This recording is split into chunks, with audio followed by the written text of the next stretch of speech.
So samba is a traditional style of music from Brazil, which is in South America. Now it's a very exciting type of music, it's very rhythmical, so it's very sort of vibrant, lots of energy.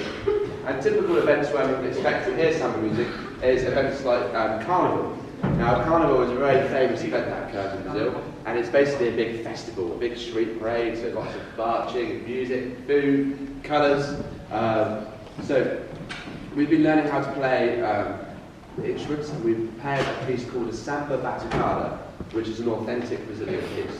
So we're very lucky to have two classes performing for you. So the first class, we're going to start with some body percussion as a little warm-up exercise, in which we explore some different rhythms using some different parts of our body.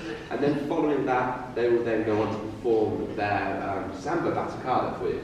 We'll then switch the classes round, and then we'll give you a little bit more insight into the rhythms and the different instruments. So we hope you enjoy the presentation.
pattern is hit on beat 1 and on beat 2.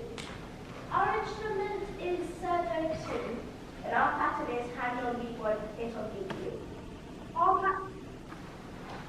Our instrument is percussion solos. We do hand on beat 1, 2, hit on beat 2.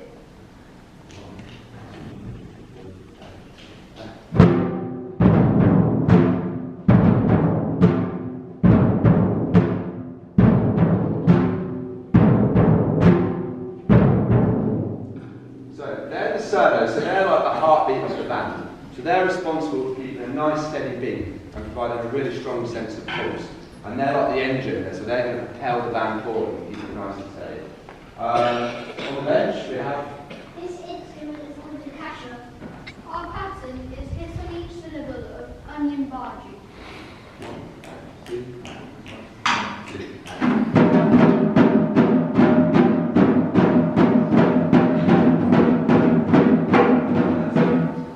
So for the rest of the instruments in our samba band, we use some kind of silly words or phrases to help us learn the rhythm. Because this is the really fascinating and exciting thing about language. If you think about the syllables of words, it has a rhythm. Somebody just give me a random sentence. Yes? The dog was in the park. The dog was in the park. Okay, so that phrase has got a rhythm. Somebody else, another one. Yeah? I was eating a sandwich. I'm eating a sandwich. I'm eating a sandwich. Brilliant. Okay, so for the rest of the rhythms, we actually learn to say them first, because if we can say it, we can play it. And that's how we can internalise the rhythm, and then we can apply it to the instrument afterwards. So in the case of the cashers, they're using the phrase onion bargee, onion bargee. Up next.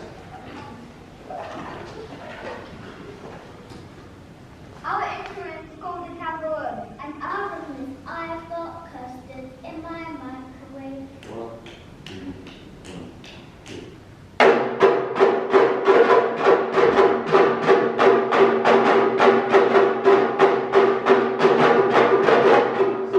So that's the tambourine, not to be confused with the tambourine. So a tambourine has the jingles around the outside of the instrument. So within the outside of the jingles, it's called a tambourine. But it's very similar in its construction. And their phrase was, I've got custard in my microwave.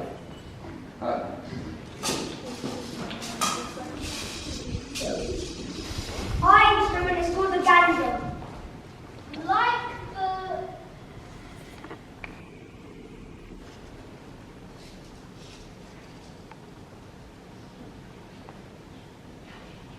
Like the cashers, our pattern is onion bargee as well.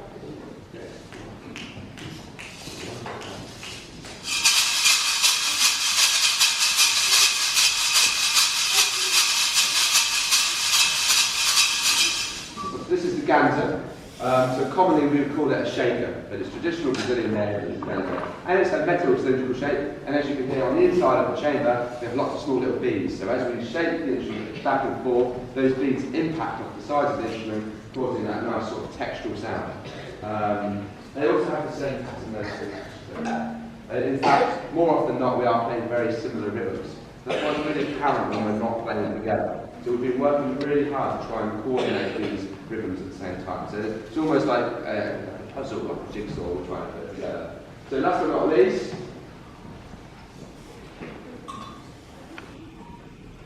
Our instrument is called the go-go bell. And our pattern is Mickey socks in my drawer again.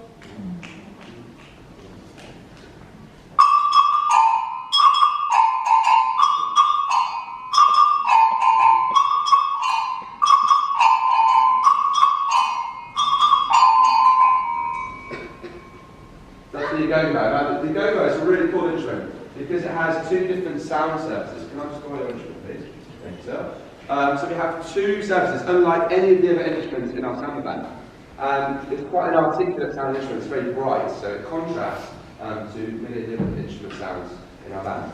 Now, we use the word pitch. So we have a high-pitched sound and we have a low-pitched sound. So if we call sound number 1, this, and sound number 2, that one. Can we identify which is the high-pitched sound? So again, listen very carefully. Sound number 1, sound number 2. Put your hand up if you think number 1 is the high-pitched sound. All right. Good job, everybody. You're correct. You've got your hand in the air. So generally, the larger the instrument, the deeper it will sound. So the pattern for the agogo bell is dirty socks in my drawer again, which is quite challenging. One, because it's a difficult rhythm, but we have to deal with the coordination of applying the rhythm between the two sounds.